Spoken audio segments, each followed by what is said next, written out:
अस्सलाम वालेकुम नाज़रीन। डिबेट में भली कार मां आहियां जी मिज़मान साहिबा वाब। डिबेट में गुफ्तगू कंदासीं अमरीका ईरान जे हवाले सां अपने हुरमुज़ ते ॿिन्हिनि मुल्कनि पारां ताक़त जो इस्तेमालु ऐं उनखां अलावा हाकिमियत जी दावा हिकु तरफ़, जॾहिं त अमरीकी सदर अॼु इहो चयो आहे त अपने हुरमुज़ ते अमरीका जो मुकमल कंट्रोल आहे, जॾहिं त अहिड़ी दावा खे ईरान रद्द कयो आहे। इन खां अलावा अमरीकी मीडिया कुझु शयूं अॼु अपने हुरमुज़ जे हवाले सां रिपोर्ट कयूं आहिनि त अमरीकी सदर जी दावा पंहिंजी जाइ ते, पर ज़मीनी हक़ीक़तूं तमामु घणियूं मुख़्तलिफ़ आहिनि। अमरीकी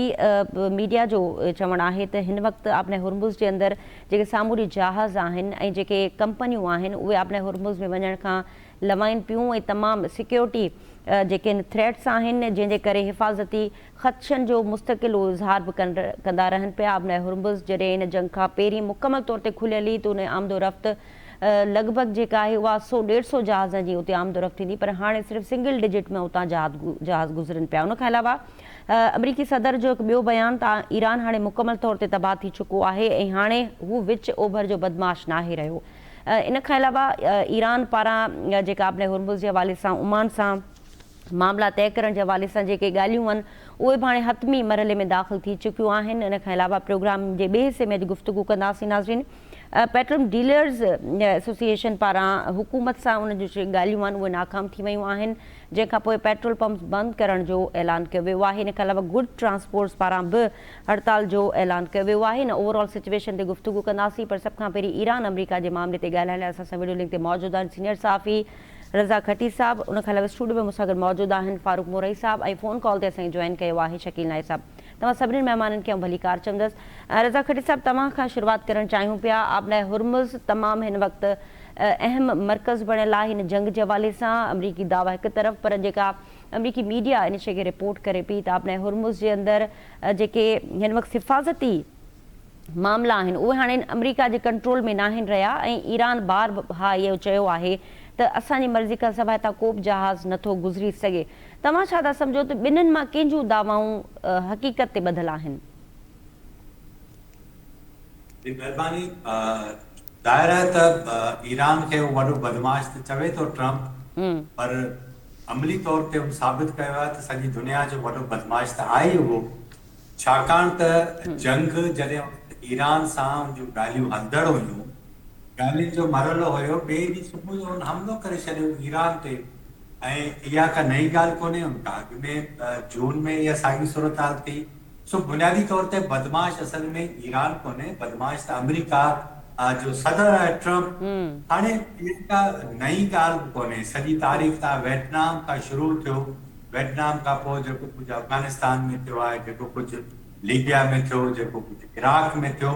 बुनियादी तौर ते इन्हनि नैरेटिव ठाहियो हर दौर में त फलाणी कंट्री बदमाश आहे ऐं तव्हां इहे सभु कंट्री जेके हिननि जी ताबेदारी नथा कनि, जिन हिननि खे अखियूं ॾेखारणु शुरू कयूं। हालांकि कर्नल क़ज़ाफ़ी मरूम जेको आहे सो आख़िर में सभु कुझु विथड्रॉ कयो, उनजे बावजूदि को क़ाबिले क़बूल कोन हो त हिननि हर उन लीडर खे ख़तमु करण जी कोशिशि कई जंहिं पंहिंजी ज़मीन पंहिंजा वसीला ॾियण जे हवाले सां इनकार कयो। हिन दफ़े बि गुज़िरियल 47 सालनि खां ईरान जे लाइ जेको सॼो नैरेटिव ठाहियो वेस्ट मीडिया जा जेके उन जा लाड़ो रखनि था उहे, उन्हनि सभिनि इहो ठाहियो त ईरान बदमाश रियासत आहे। मूंखे ॿुधायो त जेकॾहिं 28 फरवरी ते ईरान ते जेको इसराइल ऐं अमरीका हमलो कयो, हाणे उनजा तमामु घणा पहलू आहिनि। इंटेलिजेंस नाकामी आहे, उनजी जंगी हिकमत अमली जी नाकामी आहे, ईरान जो सभिनि खां वधीक सिफ़ारती तौर ते जंगी महाज़ जे सतह ते मथे अचणु, इहो सभु शयूं तव्हांजे साम्हूं आहिनि। हिकिड़ी ॻाल्हि असल में तव्हांखे रिकॉल कराईंदो हलां त 28 फरवरी ते जॾहिं ईरान ते हमलो थियो त अमरीका जे अंदरि वेठल घणनि माण्हुनि मुख़्तलिफ़ प्रोपेगेंडा जे सतह ते इहे फेसबुक ते ट्विटर ते पोस्टूं रखणु शुरू कयूं त ईरान जी सॼी जेका इलीट आहे, रिजीम जेका आहे, उनजी वॾी मिल्कियत आहे, लंडन में आहे, फलाणे मुल्क में आहे। पर जेकॾहिं इहे सभु शयूं हुयूं त इन्हनि मुल्कनि मां कंहिं हिकु बि मुल्क जेके अमरीका जा इतादी हुआ उन्हनि ज़ब्त करण जो ऐलान कोन कयो। हिकु त ॻाल्हि इहा। ॿी ॻाल्हि इहा त ईरान जी क़यादत जेका आयतुल्लाह अली खामनाई जी शक्ल में मौजूदु हुई, जेका घणी सॉफ्ट हुई, उनखे इन्हनि ख़तमु करे मुंहिंजो ख़्यालु आहे त हिकु वॾी ग़लती इन करे बि कई आहे त हाणे सॼो पावर जेको आहे उहो ईरान जी पॉलिटिकल कुवतनि वटि कोन्हे, उहो सॼो पासदारान वटि हलियो पियो आहे। ज़ाहिर आहे पासदारान इनकलाब हिकिड़ी फौजी मेंटेलिटी आहे ऐं उनखे पहिरियों दफ़ो इहा रियलाइज़ेशन आहे जेका यकीनी तौर ते ठीकु आहे त हिन जंग में आबनाए हुरमज़ वधीक यानी एटमी हथियार खां वधीक उन कमु ॾिनो आहे जेको सॼी दुनिया जी मईशत ते असरअंदाज़ थिए थो। इन जे करे हू हाणे ॻाल्हियुनि जे लाइ तयारु कोन्हे। ॿी ॻाल्हि जेका उन्हनि जी ठीकु आहे सम्झ में अचे थी, जेका अब्बास अराग़ची ॻाल्हि करे थो, उहा इहा आहे त MOU ते साइन महिल जेके जिन पॉइंट्स ते एग्री कयो अमेरिका, जेसि ताईं उहे सभु शयूं रेस्टोर नथियूं थियनि, यानी असांखे जेके मुआइदो कयो पैसा नथा मिलनि, असांजे खे तेल विकिरो करण जी आज़ादी नथी मिले, आबनाए हुरमज़ ते असांजे कंट्रोल खे तस्लीम नथो कयो वञे, तेसि ताईं ॻाल्हि कोन। चौथी ॿी ॻाल्हि इहा त तव्हांखे यादि हूंदो त जॾहिं जो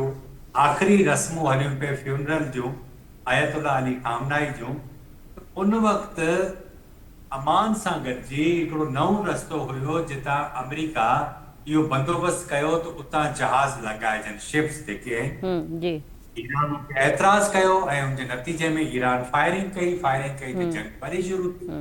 हाणे प्रॉब्लम इहो आहे कि जंग जी ख़िलाफ़ वर्जी केरु करे थो। हाणे हिकिड़े पासे चवे थो त असां जूं ईरान सां ॻाल्हियूं बिल्कुलु जेको आहे सो आख़िरी मरहलनि में, ॿिए 2 कलाकनि खां पोइ चवे थो त हे वॾा मकार आहिनि, वरी चवे थो तुंहिंजी सभई ताक़तूं ख़तमु थी वियूं, वरी चवे थो तूं हाणे फरार थियण जे चकर में। जेकॾहिं इहो सभु कुझु आहे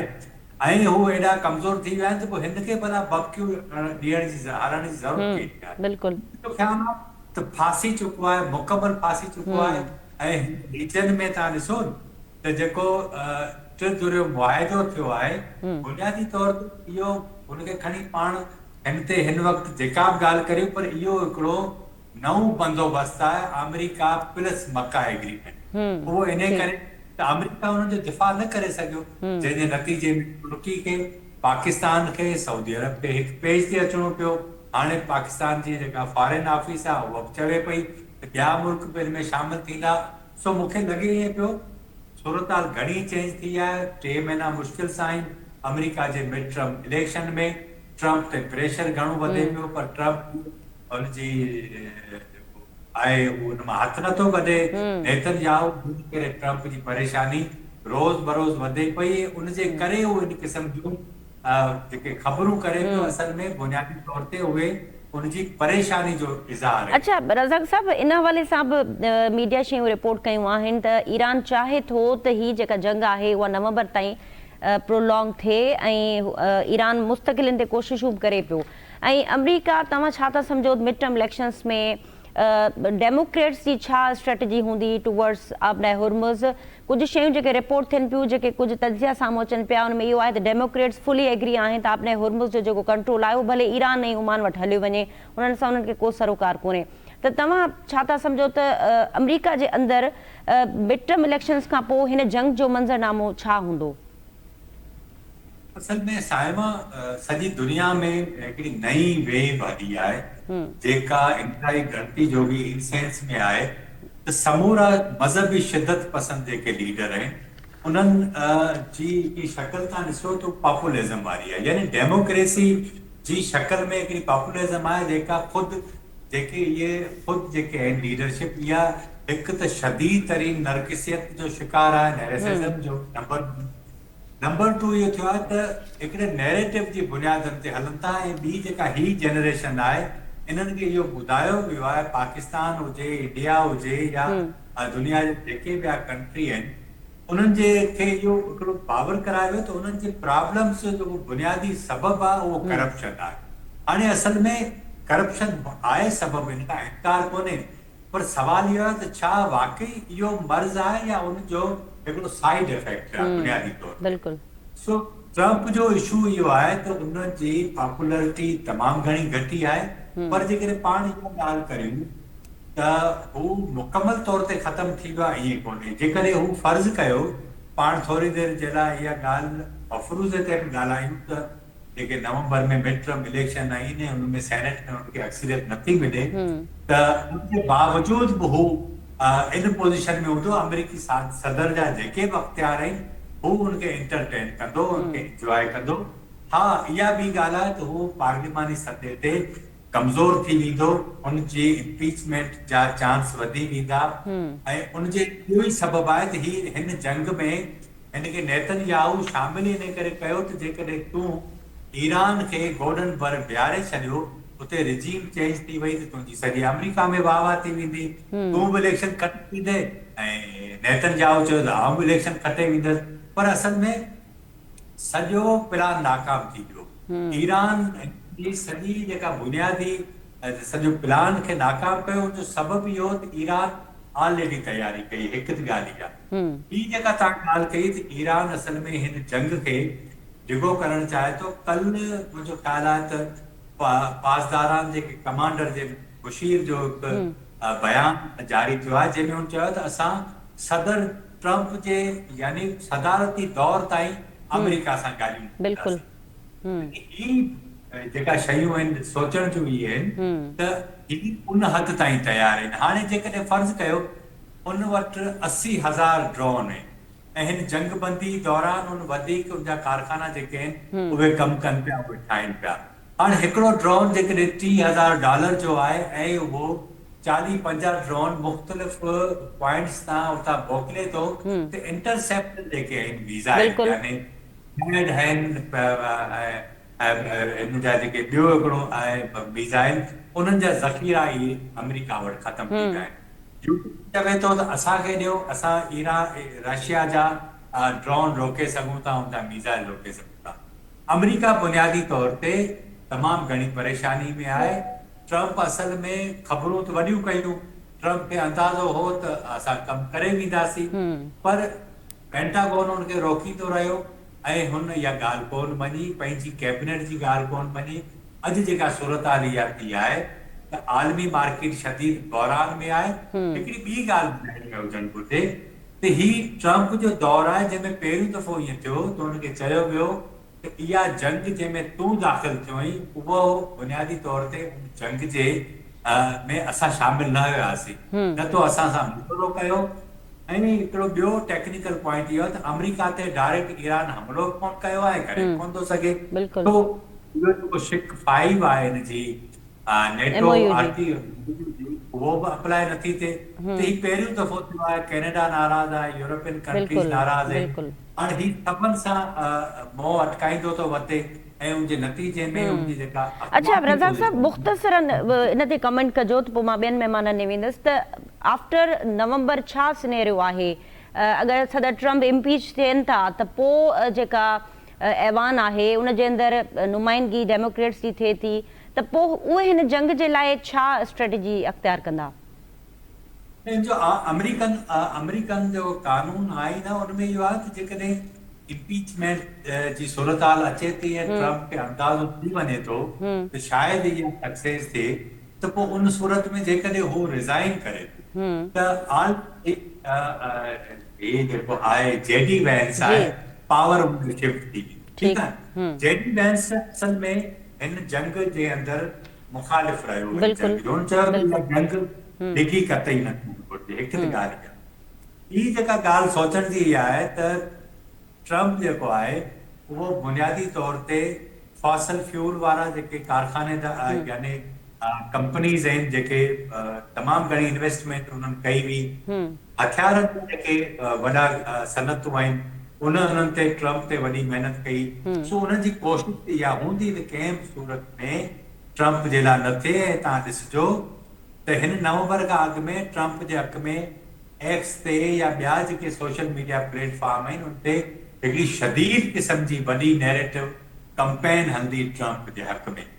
पर ट्रम्प बुनियादी तौर ते अमेरिका जे वोटर में हिकिड़ो वॾो फ़र्क़ु इहो आहे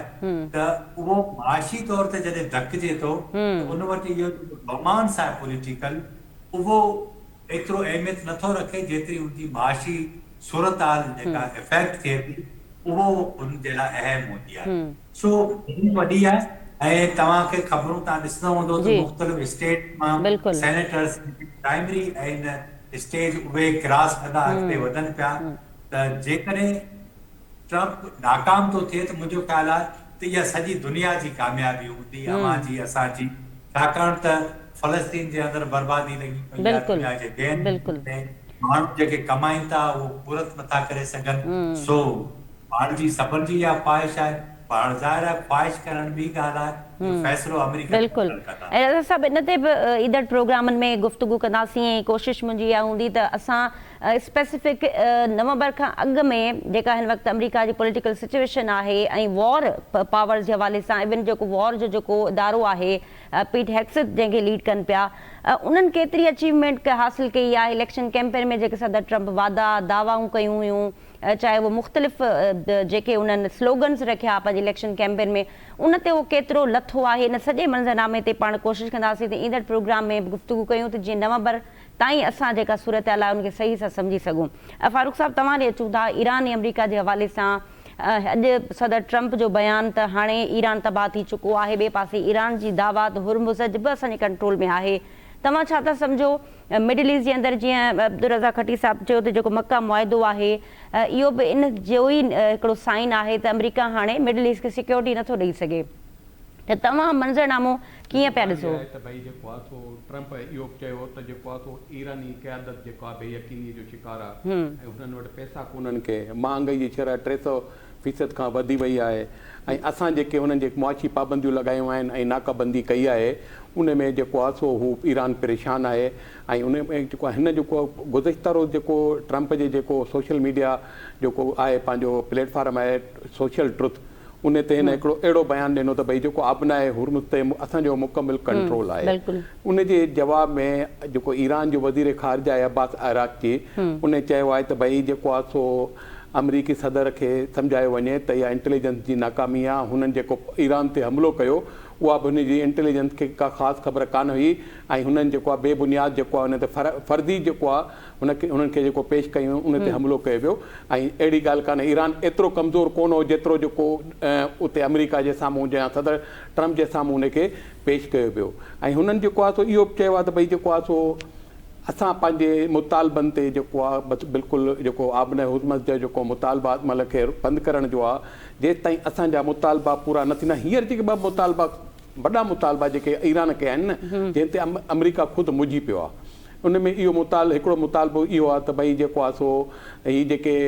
हिननि जा जेके पंहिंजो असासा आहिनि उहे ॾिना वञनि, उहो हिकिड़ो अञा ॿी ॻाल्हि आहे ऐं ॿी ॻाल्हि इहा त भई जेके हिते जेको पूरो एरिया आहे जेको माना सॼो हीअ जेको माना नारे मुल्क आहिनि, जंग जेको लबनान आहे या जेको गज़ा आहे ऐं ॿियो जेको शाम आहे, इन ते जेको आहे सो हीअ हमला जेको आहे सो ईरान जेको आहे उहो बंदि करे ऐं जेको आहे सो इहो बंदि कंदो ऐं उन खां अलावा जेको आहे सो असांजा जेके जाइज़ मुतालबा माना MOU में जेके आहिनि उहे पूरा कंदो, जेको असांजो हर्जानो जेको असांजो नुक़सानु थियो आहे उहो पूरो कंदो त असां आबनाए हुर्मुज़ खोलींदासीं, लेकिन इन खां पहिरीं असां इहो न खोलींदासीं। ॿिए पासे जेको आहे सो जॾहिं इसराइल जे खां इहो बयानु ॾिनो वियो जेको जेके उहिदेदार आहिनि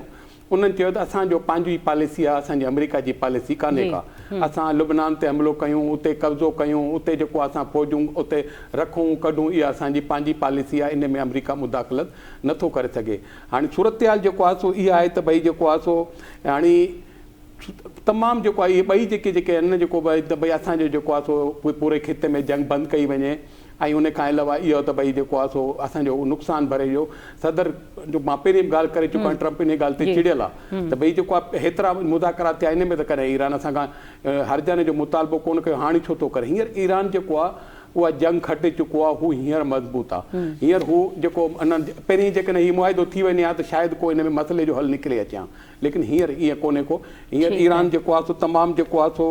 मज़बूत पोज़ीशन में आहे। ॿिए पासे जेको आहे जेको पासदार आहिनि, जेको ईरान जा पासदार आहिनि, जो कोई ग्रुप आहे उहो चए थो त भई जेको आहे सो उहे चवनि था जेकॾहिं असां ते दोबारा हींअर अमेरिका हमिलो कयो त हींअर असां जेको आहे सो तवील हज़ारे जेके बिजली घर आहिनि जेके अमरीकी ऐं गैर अमरीकी उन्हनि ते हमिलो कंदासीं ऐं इंटरनेट ते जेका मवासिलाती जेको आहे पूरे दुनिया खे जेको कराए थो असां उहो बि ख़तरे में पइजी वेंदो। इन करे जेको आहे अमरीका जेको आहे सोचे सम्झी जेको आहे इहो जेको करे हिन इहो हमिलो करे हिन इहो बि चयो त भई जेको आहे सो अमरीका खे शायदि इहा ॻाल्हि सोचणु खपे ऐं इहा इंटेलिजेंस जी उन्हनि जी नाकामी आहे उनखे का ख़बर कान्हे का ऐं हुन इहो चयो भई जेतिरा ड्रोन ऐं जेतिरा बैलिस्टिक मिसाइल ऐं असां जेको आहे इस्तेमालु कयूं था ओतिरा ई उन खां वधीक असां ठाहे वञूं था। असां पंहिंजी जेको इन जेका टेक्नोलॉजी आहे मुल्की टेक्नोलॉजी आहे उन ते इनसार पिया कयूं। ऐं हिन इहो बि चयो त भई जेको आहे जेके हीअ चवनि था त भई सदर ट्रम्प खे जेको आहे इहा सोचणु खपे इहा जंग जेकॾहिं जारी रही त इन खां वधीक हुनखे नुक़सानु थींदो ऐं हुनजे जेके इतादी मुल्क आहिनि उन्हनि खे बि नुक़सानु थी सघे थो। ठीकु आहे शकील नाइक साहब, तव्हां ॿिन्हिनि महिमाननि जी गुफ़्तगू ॿुधो पिया, छा चवणु चाहींदा हिन वक़्तु आलमी जेका सूरतहाल आहे? ॾिसो, हिकिड़ी जेका पहिरीं ॻाल्हि आहे उहा इहा आहे त हेल ताईं जेका बि जंग थी आहे जंगबंदी थी आहे इन में ईरान जो हथु मथे आहे, ईरान जो हथु हेठि न आहे। हींअर ईरान माना कमज़ोर पोज़ीशन में न आहिनि, तोड़े जो ईरान खे इसराइल अमेरिका हमलनि में तमामु वॾो नुक़सानु ॾिनो आहे, पर उन बावजूद बि ईरान सर्वाइव करे चुको आहे। ईरान हिकु क़ौम थी बीह रहियो आहे ऐं हू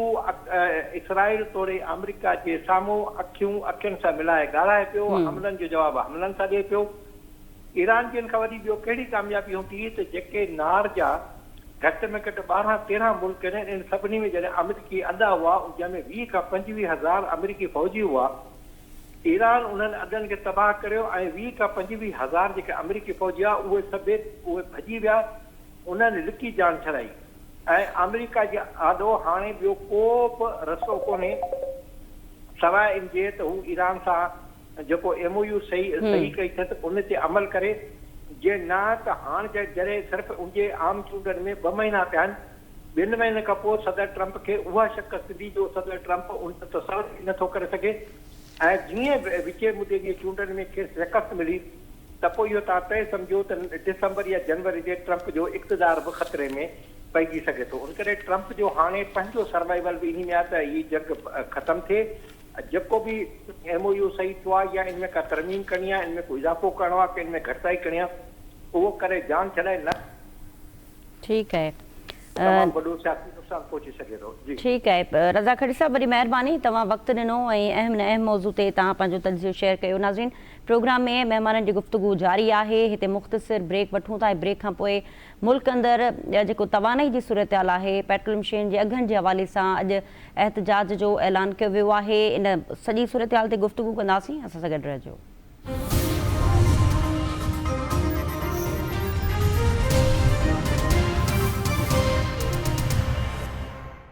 वेलकम बैक नाज़रीन, डिबेट जे हिन हिस्से में गुफ़्तगू कंदासीं पेट्रोल प्राइसिस जे हवाले सां। अॼु पेट्रोलियम डीलर्स एसोसिएशन पारां हुकूमती सतह ते जेके ॻाल्हियूं हुयूं उहे नाकाम थियूं आहिनि, जिन खां पोइ छंछर खां वठी मुल्क जे अंदरि पेट्रोल पंप्स बंदि करण जो ऐलान कयो वियो आहे। इन खां अलावा गुड्स ट्रांसपोर्ट पारां बि 6 ॾींहंनि खां मुस्तक़िल हड़ताल हलंदड़ हुई। अॼु उन्हनि जे वफ़द वॾे वज़ीर मुराद अली शाह सां मुलाक़ात कई आहे, जंहिंखां पोइ ॻाल्हियूं नाकाम थियूं आहिनि ऐं उन्हनि पारां बि हड़ताल जो ऐलान कयो वियो आहे। हिन वक़्तु मुल्क जे अंदरि जेके रोज़ जी बुनियाद ते पेट्रोलियम शयुनि जा अघ जेके तइनि करण जो मैकेनिज़म फेडरल गवर्नमेंट जेको अनाउंस कयो, उन खां पोइ मुस्तक़िल तौर ते डीलर्स एसोसिएशन पारां एहतजाजनि जो जेको आहे उहो ऐलान कयो वियो, पर वफ़ाक़ी वज़ीरनि उन मामले खे सॉर्ट आउट करण जे हवाले सां जेको आहे उहो ॻाल्हियूं कयूं। पर हिन वक़्तु पारां जेको मंज़रनामो साम्हूं अचे पियो, उन तहत डीलर एसोसिएशन पारां मुल्क जे अंदरि पेट्रोल पंप्स बंदि करण जो ऐलान कयो वियो। असांजो चवणु आहे त रोज़ जी बुनियाद ते जेको पेट्रोल अघु जो तइनि थिए थो, उन सां सूरतहाल इंतिहाई ख़तरनाक थी चुकी आहे ऐं हिन वक़्तु मुल्क जे अंदरि पेट्रोल पंप्स जे मामलनि ते जेके एसोसिएशन्स आहिनि उहे ख़ुदि 2 ग्रुपनि में तक़सीम थी वियूं आहिनि। हिकु ग्रुप हिन एहतजाज खे इंडोस करे पियो, जॾहिं ॿिए ग्रुप पारां हिन हड़ताल खां लातल्की जो ऐलान कयो वियो आहे। ओवरऑल इन सॼे मंज़रनामे ते गुफ़्तगू कंदासीं। असां सां हिन वक़्तु फ़ोन कॉल ते मौजूद आहिनि तजिया निगार आहिनि ऐं मुआशी मामलनि जा माहिर आहिनि जुनैद खान साहब। अॼु उन सां बहुत शुक्रिया, आपने वक्त दिया। डीलर्स एसोसिएशन के हवाले से जो भी इस वक्त आप सूरतहाल देख रहे हैं और स्ट्राइक की बात हो रही है और हफ्ते से पेट्रोल पंप्स बंद करने का ऐलान हुआ है, तो आप क्या समझते हैं कि बुनियादी जो मामला है वफाकी گورنمنٹ اور پیٹرولیم ڈیلر ایسوسی ایشن کے حوالے سے، وہ بنیادی نقطہ کیا ہے جس پر ابھی تک بات جو ہے وہ نہیں بنی؟ دیکھیں جی، بہت شکریہ. سب سے پہلے تو یہ ہے کہ وفاقی حکومت کے جو گورننس کے لیپسز ہیں جی وہ تو سبھی کے سامنے ہیں. گزشتہ 4 سال سے تقریباً یہ حکومت موجود ہے، لیکن جس طریقے سے ان کے مالیاتی پالیسی کو دیکھا جائے، اب ان کے قرضوں کو ملحوظ خاطر رکھا جائے تو اسٹیٹ بینک آف پاکستان کی گزشتہ روز کی جو رپورٹ تھی قرضوں کے حوالے سے حکومت کی، تو اس نے اس حکومت پاکستان کی مالیاتی پالیسی کا بھانڈا پھوڑ دیا ہے مکمل. 1 مہینے میں 1600 ارب روپے سے زائد کا جب قرضہ لیا جائے گا اور 4 سال کے ساتھ اگر اس کا آپ کمپیریزن کریں تو آلموسٹ ڈبل قرضے ہو چکے. اتنے قرضے پاکستان کی تاریخ میں نہیں لیے گئے جتنے اس حکومت کے تنور میں لیے گئے ہیں. مالیاتی پالیسی سب سے پہلی چیز. دوسری بات یہ ہے کہ جو بنیادی نقطہ ہے جس پہ پیٹرولیم ڈیلرز اور گڈ ٹرانسپورٹر دونوں تشویش کا اظہار کر کے، ایک تو ہڑتال پہ جا چکا ہے گروپ، آج اس کا 6واں روز چل رہا ہے، کل 7واں روز شروع ہو جائے گا، اور دوسرا ایک اور گروپ جو کہ انتہائی اہم ہے پاکستان کے انرجی سیکٹر کے لیے، پاکستان کی لاجسٹکس کے لیے، پاکستان کی مجموعی سپلائی چین کے لیے، وہ بھی اب ہڑتال کا اس نے اعلان کر دیا ہے. پہلے انہوں نے حکومت پاکستان کو 15 دن کی مہلت دی تھی کہ ان کے جو بنیادی نکات ہیں، خاص طور پہ ایک تو ڈیلرز کا جو مارجن ہے اور دوسری جانب جو روزانہ بنیادوں پر پیٹرولیم مصنوعات کی قیمتوں میں رد و بدل کیا جا رہا ہے، یہ جو میکنزم ہے اس کے خلاف یہ بات کی گئی تھی. لیکن حکومت پاکستان نے 15 روز کی مہلت کے بعد کوئی ایسا ایکشن نہیں لیا. اس کے بعد انہوں نے یہ 72 گھنٹوں کا الٹیمیٹم دیا. ان کے آج پھر حکومت پاکستان کے ساتھ مذاکرات ہوئے وزیر پیٹرولیم علی پرویز ملک صاحب کے ساتھ، اور ذرائع کے مطابق، پیٹرولیم ڈیلرز کے مطابق اس اجلاس میں مذاکرات کے دوران کافی بدمزگی بھی ہوئی. وزیر پیٹرولیم کی جانب سے کافی برا منایا گیا کہ آپ لوگوں نے کیوں جی 72 گھنٹوں کا الٹیمیٹم دے دیا جب معاملات طے ہو سکتے تھے. تو اور دوسری جانب اگر دیکھا جائے تو گڈس ٹرانسپورٹرز ہوں یا پیٹرولیم ڈیلرز ہوں، ان کا یہی کہنا ہے کہ حکومت کسی طور پہ سنجیدہ نہیں ہے، حکومت کسی طور پہ سیریس نہیں ہے اس معاملے میں. حکومت کو کوئی پرواہ نہیں ہے کہ بندرگاہوں پہ جو کنٹینر پھنس گئے ہیں ان پر ڈیمریج اور ڈیٹینشن چارجز لگ رہے ہیں. کراچی چیمبر آف کامرس تشویش کا اظہار کر رہا ہے، FPCCI سے چیخیں گونج رہی ہیں، آل پاکستان ٹیکسٹائل ملز ایسوسی ایشن وزیر مواصلات کو خط لکھ رہی ہے، پاکستان ٹیکسٹائل کونسل وزیر اعظم آفس کو خط لکھ رہی ہے، لیکن کوئی معاملات بہتر ہونے میں نظر نہیں آ رہے تاحال. آج بھی گڈس ٹرانسپورٹرز کی کراچی پورٹ ٹرسٹ کے دفتر میں ملاقات ہوئی وزیر بحری امور جنید انوار چودھری صاحب سے، اور یہ جو پارکنگ کا ایشو ہے ٹرکس اور ٹریلرز کی، اس حوالے سے بھی کوئی پیش رفت نہیں ہو سکی. مذاکرات مکمل طور پہ بار بار مسلسل ناکام ہو رہے ہیں. تو یہ کیا چیز مطلب سامنے آ رہی ہے، اس کا تو کچھ مطلب نہیں کہا جا سکتا کہ حکومت پاکستان کیا کرنا چاہ رہی ہے. پاکستان کی معیشت اگر دیکھا جائے تو پہلے ہی اتنی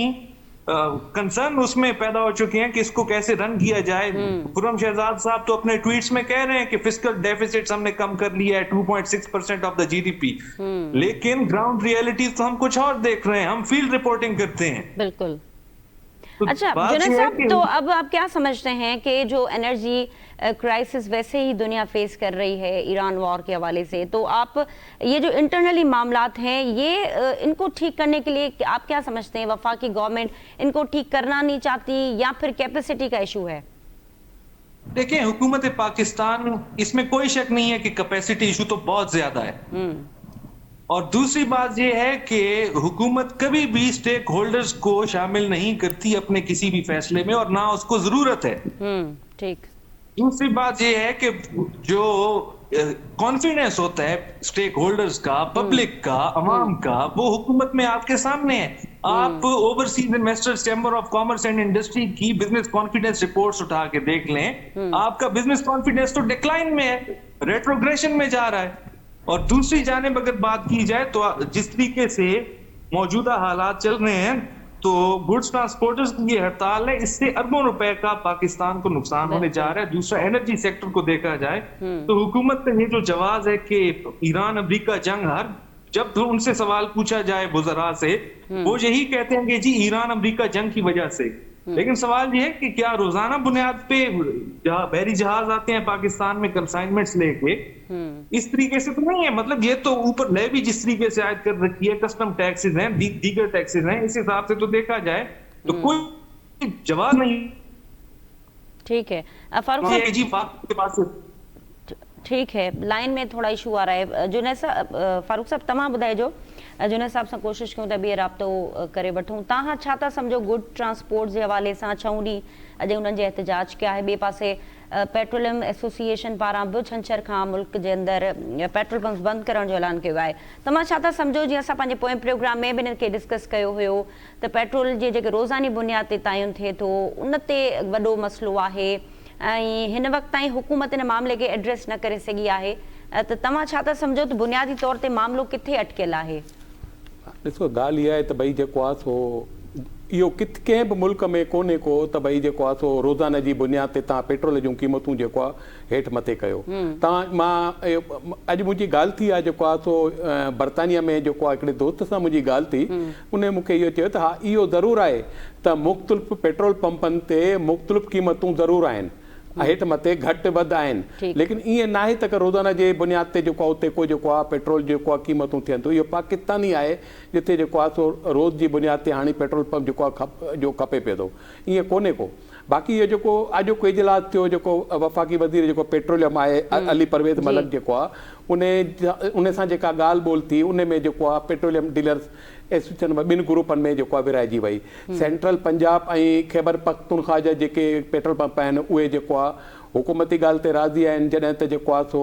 सिंध ऐं जेको आहे बलोचिस्तान ऐं जनूबी पंजाब जा जेके आहिनि पेट्रोल पंप जी डीलर्स आहिनि उन्हनि जेको आहे सो इन ॻाल्हि खे रद्द कयो त भई रोज़ जे हिसाब सां जेको आहे पेट्रोल पंप जेको आहे पेट्रोल न खपाईंदासीं, जंहिं ते हिननि जो पाण में जेको आहे सो कोन जेको पाण में कोन ठहिया. ऐं उन खां अलावा ॿी ॻाल्हि इहा त भई जेको आहे सो हींअर जेको आहे पहिरीं पेट्रोलियम डीलर्स जो जेको हींअर नओं चेयरमैन आयो आहे मलक ख़ुदा बख़्श, ऐं उन जा पहिरीं बि जेको आहे सो जेको आहे पहिरीं जेको हो समीर रहमान उनखे हटाए जेको आहे सो हिननि जेको आहे रखियो हिनखे मलक ख़ुदा बख़्श खे, त उन पहिरीं इख़्तिलाफ़ात हलिया पिए. ऐं इहा ॻाल्हि उन खां पोइ हीअ कावड़जी जेको आहे उतां पहिरीं फ्लाइट खां वापसि कराची अची विया पेट्रोलियम डीलर्स वारा. ऐं ॿिए पासे जेको हले पियो थो चकर जेको हीअ मूं तव्हांखे ॿुधायो त अॼु जेको KPTI में जेको हिननि जो जुनैद अनवार जेको वज़ीर आहे पोर्ट ऐं शिपिंग जो उन सां मुज़ाकरात थिया, उन बि हिननि जी ॻाल्हि न मञी, उते हुननि जा मुज़ाकरात नाकाम थिया. हिननि जो भई चवणु इहो आहे भई रोज़ जी बुनियाद ते जेको आहे पेट्रोल कहिड़े मुल्क में थिए थो इन में असांखे नुक़सानु थो पए. ऐं ॿी ॻाल्हि त जेके टूल टैक्स जेका हिननि वधाए छॾिया आहिनि, रोड उहे ख़राबु लॻा पिया आहिनि, उहे सूरत हाल ख़राबु आहे, लेकिन टूल टैक्स में मज़ीद इज़ाफ़ो कंदा था वञनि, जंहिं त हिननि खे इन ॻाल्हि ते बि जेको आहे सो ज़ाहिरा एतिराज़ आहे जेको आहे पेट्रोलियम वारनि खे. ऐं हिकिड़ी ॿी उन खां पोइ जॾहिं उते सिंध हुकूमत जा नुमाइंदा बि मौजूदु आहे KPTI में, उते मुज़ाकरात नाकाम थिया त पोइ हिननि वज़ीर आला सिंध सैयद मुराद अली शाह हिननि खे जेको आहे दावत ॾिनी जेको आहे CM हाउस में मुलाक़ात जी, जिते उते गुडस ट्रांसपोर्ट जो वफ़द आयो ऐं जेको मलक शहज़ाद जेको आहे ऐवान जेको हिन जो चेयरमैन आहे, गुडस ट्रांसपोर्ट जो सदर आहे, उनजे जेको आहे हिन में सदारत में आयो उते. लेकिन जेको आहे सो उते जेको आहे हिन जी ॻाल्हि ॿोल थी वज़ीर आला सिंध सैयद मुराद अली शाह सां, उते ज़ियाउल हसन लंजार बि मौजूदु हो, सईद गनी बि मौजूदु हो, मेयर कराची बि मौजूदु हो, उन सां मुज़ाकरात हिननि सां थिया त वज़ीर आला सिंध हिननि खे यकीन ॾियारियो त असां तव्हांजी जेको आहे न मामलात खे हल कंदासीं. लेकिन जेको आहे हिननि जो चवणु इहो आहे गुडस ट्रांसपोर्ट वारनि जो जेसिताईं नोटिफिकेशन नथो निकिरे तेसिताईं असां हड़ताल जो ऐलान वापसि न वठंदासीं. ठीकु आहे. शकील नाइक साहब, तव्हां कीअं पिया ॾिसो पेट्रोलियम एसोसिएशन जे हवाले सां जेके तहफ़ुज़ात आहिनि हिन वक़्त ताईं उहे दूर न कया विया आहिनि वफ़ाक़ी सरकार पारां, त तव्हां छा था सम्झो त मुल्क जे अंदरि हूअं ई एनर्जी क्राइसिस आहे, रोज़ जी बुनियाद ते पेट्रोल जा अघु तय करण सां अवाम तमामु घणो मुतासिर थिए पियो, त हिन मामले खे ठीकु करण जे लाइ तव्हां छा था सम्झो त गवर्नमेंट वटि ऑप्शन्स आहिनि, उन जे बावजूदि बि गवर्नमेंट हिन मामले खे छो संजीदगी सां एड्रेस नथी करे? ॾिसो, हिकिड़ी शइ तव्हां नोट कयो, वफ़ाक़ी सरकार वटि तवानाई जे हवाले सां को बि उन वटि को बि एजेंडा कोन्हे. तव्हां ॾिसो, पहिरीं हिननि हिकिड़ो वॾो मुहिम हलाई, वॾो तमाशो ॾेखारियो CNG, आख़िर जो नतीजो इहो निकितो त CNG बंदि थी, ख़तमु थी, मुल्क में घरनि में चुल्हा बंदि थिया, तॾहिं वञी CNG हिननि जान छॾी. वरी अरबे खरबे रुपयनि जा वरी LNG जा प्रोजेक्ट कयूं, वरी उनजा मुआइदा आई. वफ़ाक़ी सरकार वटि तेल हुजे, गैस हुजे, बिजली हुजे, इन जे लाइ का बि उन वटि हिकमत अमली न आहे. उहा कुझु पेट्रोलियम कंपनियुनि जे साम्हूं इहो वफ़ाक़ी सरकार मुकमिल यरगमाल आहे. ऐं इहो दुनिया जो किथे माना तव्हां चओ था जेके सभ खां पुठिते पियल मुल्क आहिनि उते बि इहो कॾहिं तमाशो न थींदो आहे त तव्हां रोज़ानो अघु वधायो। हिकिड़ो तय थींदो आहे हिकिड़े महीने में थींदो आहे, ठीकु आहे कंहिं इलाइक़े में अठाना घटि आहे, रुपयो घटि आहे, अघु जो फ़र्क़ु थी सघे थो, पर इहो कहिड़ो मसइलो आहे जो माण्हू राति जो सुम्हे थो, सुबुह जो उथे थो 10 रुपए वधीक, सुबुह जो उथे थो 50 रुपया वधीक, मतिलबु हीअ कहिड़ी शइ आहे? हीअ आवाम सां कहिड़ो हीअ पिया था धोखो पिया था कनि, उन्हनि सां इहो कहिड़ो इंतकाम पिया था वठनि?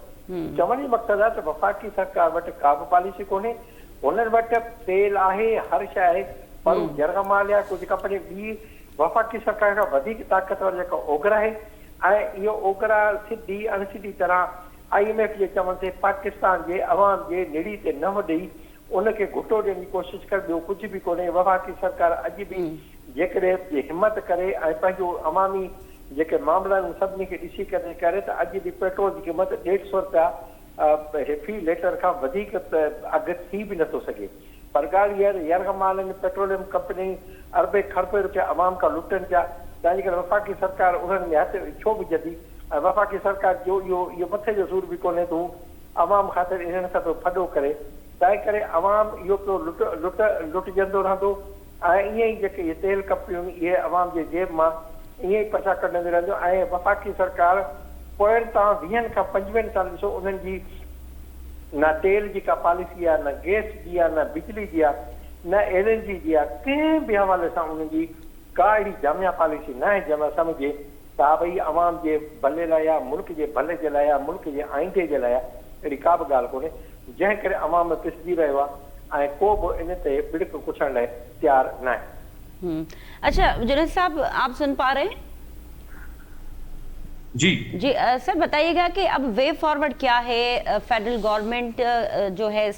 जिस तरह रोज की बुनियाद पे कीमतों का तयन करना और उस पे अवाम पे भी इसका बड़ा असर जो है वो हो रहा है, आप क्या समझते हैं कि अब इस इशू को एड्रेस करने के लिए स्ट्राइक ही वाहिद ऑप्शन है, या आप समझते हैं कि स्ट्राइक के बाद इतना प्रेशर पड़ेगा और फेडरल गवर्नमेंट जो है वो उस इशू को सॉर्ट आउट करेगी? देखिए बात यह है कि FPCCI ने जो तजवीज़ दी है इस मामले में, उन्होंने कहा है कि अगर 15 दिन तक ये जो कीमतों का तयन है वो नहीं किया जा सकता तो कम से कम इसको 5 दिन किया जाए। ठीक।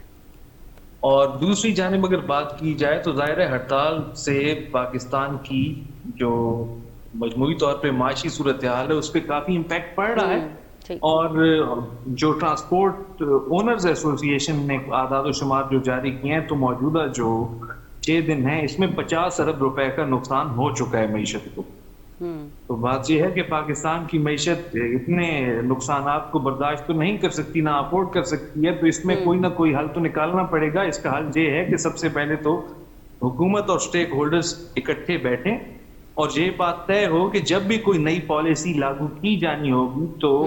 जो भी मज़कूरा हुकूमत की कमेटी होगी उसमें स्टेक होल्डर्स का एक नुमाइंदा शरीक होगा, चाहे वो ट्रांसपोर्ट के टोल टैक्सेस के हवाले से हो, चाहे वो पेट्रोलियम डीलर्स के मार्जिन के हवाले से हो, चाहे वो टेक्सटाइल मिल्स पर टैरिफ के हवाले से हो। तो बात यह है कि आए रोज ये हड़ताल पाकिस्तान अफोर्ड नहीं कर सकता। पहले हमने दिसंबर में देखा था हुकूमत ने ट्रांसपोर्टर्स के साथ 10 रोज बाद कहा तो था, यकीन दहानी करवाई थी कि उनके जो मुतालबात हैं चाहे वो कस्टम्स के हों चाहे वो टोल टैक्सेस के हों वो हल किए जाएंगे।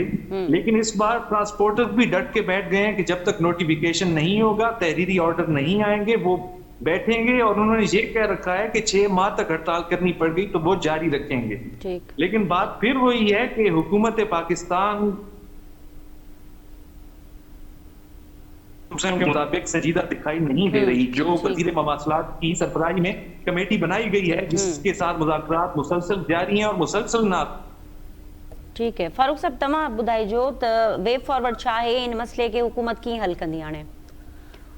ॾिसो भई जे ॻाल्हि इहा आहे त भई जेको हुकूमत खे वटि इहो आहे त भई जेका नार मुल्कनि जी जेका सूरत हाल आहे, जहाज़ नथा अचनि ऐं जेको आहे तेल जो मसइलो आहे लेकिन मूंखे इहा ॻाल्हि सम्झ में नथी अचे त पोइ उन जो रोज़ जे हिसाब सां कहिड़े नमूने जेको हीउ जेको आहे फार्मूलो तय था कनि, इहा ॻाल्हि सम्झ खां ॿाहिरि आहे। जेकॾहिं जहाज़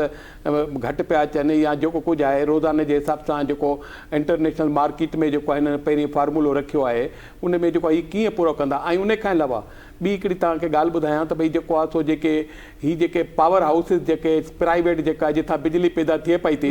उन्हनि खे ही कहिड़े तरीक़े सां पैसा ॾींदा, ऐं जेको उन ज़ाहिर उहे त अरबे रुपयनि में वेंदा, पाकिस्तानी अरबे रुपयनि जा पैसा वेंदा। जहिड़े नमूने ही अॻियां पुठियां हिकिड़े ॾींहुं जेको वधाइनि था, हिकिड़े ॾींहुं जेकॾहिं वधाइनि जेको आहे 15 रुपया था त घटि कनि था जेको आहे 90 पैसा था। माना इन में तव्हां हिकिड़ो अंदाज़ो लॻाए सघो था त सूरत हाल ज़ाहिर हुननि खे जेको आहे सो पेट्रोल पंप वारा जेको आहे परेशान आहिनि। थी सघे थो कंहिं ॾींहुं अचानक हुननि खे जेको झटको लॻे त 50 रुपया खे घटि करे छॾनि त हुननि खे बि नुक़सानु पवंदो। हू चवंदा त भई असांखे जेको मुनाफ़ो मिले पियो, मार्जन मिले पियो, उन्हनि जो इहो मुतालबो आहे त मार्जन में बि इज़ाफ़ो कयो वञे जेको असांजो मुनाफ़े जो।